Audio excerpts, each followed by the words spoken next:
Welcome back, everyone. I'm Jennifer Jimenez, and tonight we are talking about addiction with smoking. Doctors, help us know more information. I think that, knowledge is power. But one thing I just want to add is you said when we talked a few days ago, Dr. Simonians, that some people are so committed to their smoking. I love my smoking so much that I don't care if I die.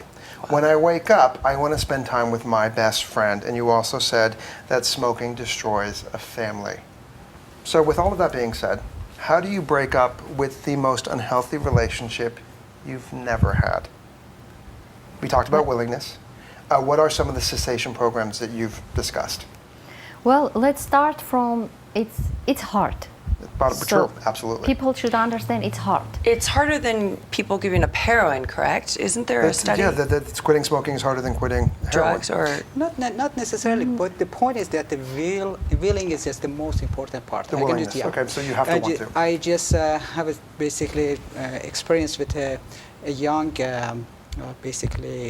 adults that they brought their father to me for some other problem not related to smoking, and they were at bedside, and they had a very beautiful 4-year-old kid. And the husband was kind of joking about the smoking, and the wife was not so happy with that one, and that was at the bedside. And the wife turned to me and said, how we can help him to stop smoking? And I said that it's easy to just look at that beautiful face of this 4-year-old and say that if at 20 years or 25 years when she is marrying, wants to his father to be at a marriage or not. Or Doctor, my father quit because we as his children asked him to quit. So you have to find a purpose to want to do it. Yeah. So before we lose you tonight, there are programs that you can go to. Yeah. Just say somebody finally quits. Just someone says, okay, I'm done smoking. What happens to the body? How quickly do we bounce back? We thought, I said 3 days. And I said a week. Your body starts coming back within a the week. physical withdrawal of that. Is that correct? Yes, you go through withdrawal, which is this nicotine crave, and craves that we treat it with nicotine patches, lozenges, whatever, but this desire to have your cigarette, desire you have to have your nicotine. And then your lungs start recovering. So is that 3 days? Or 7. 3 Depends days. on a patient. Okay. Dang it. Oh, I know, we're like, We're like 7.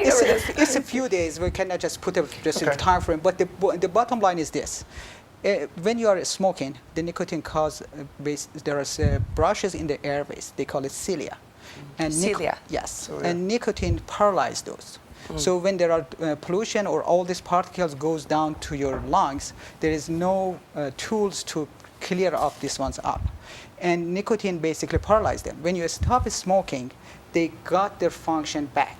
And that's why you're having more phlegm or some cough when you stop smoking. And there is a sort of just not true that they are thinking that they are getting more sick after they stop smoking. They just have the withdrawal, That's basically, of that. What about your taste buds? A lot of people say, oh, and weight gain. A lot of weight So you gain. get your taste buds back, you get your sense of smell back. And you get your appetite back. So then, is it a myth about when people quit smoking, they gain weight? They gain weight because their body becomes healthier. When you're sick, you don't want to eat. When you're healthier, you have a good appetite. So Well, that's kind of interesting. So kind of like when you smoke, you're kind of sick because it suppresses all the appetite. Exactly. Okay, so you quit smoking, you start eating a little bit more. What are great solutions and alternatives to stay stopped? Yes. Doctor, what do you invite people to do? You always remind yourself why you stop smoking.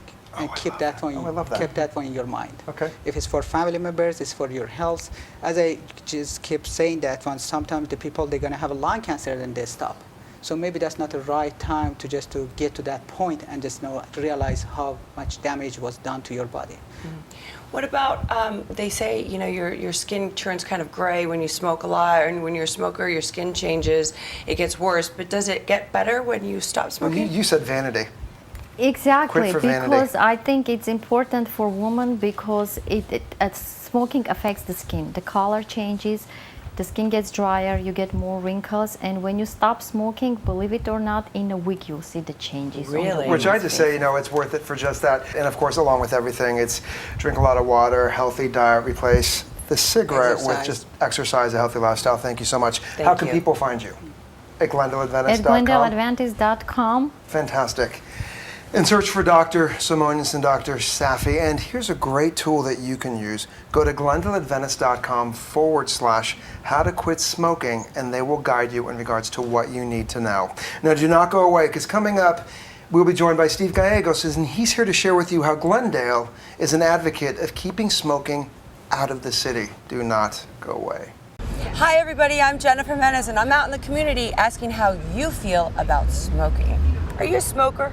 No, I'm not. No. I have smoked in the past. I have taken a drag or two before, and I did not like it. I'd say I am. No, I am not a smoker. Have you ever been a smoker? I have smoked a cigarette, but I've never been a smoker, no. Yes.